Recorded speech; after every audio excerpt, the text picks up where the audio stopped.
আরে ওই দেখ ছেলেটা খাবার নিয়ে আইতাছে, আমার খুব ক্ষুধা লাগছে। চল ওতে খাবারটা নিয়ে খাই। ভাই এসবের দরকার নাই। আরে ভাই কাইরে নিয়ে খানা মজা আলাদা। এই খানাগুলা দে। এই খাবারগুলো নিয়েন না ভাই, আমার ছোট ভাইয়ের জন্য নিছে ভাই। খাবারগুলা দে।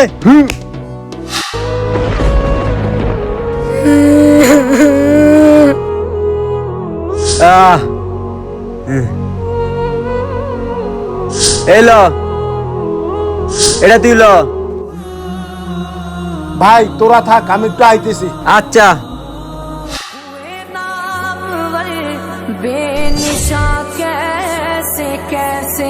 ভাই আজ তোর জন্য খাবার আনতে পারি না রে ভাই। ভাই ভাই ভাই ভাই হায় আল্লাহ, কি হয়ে গেল?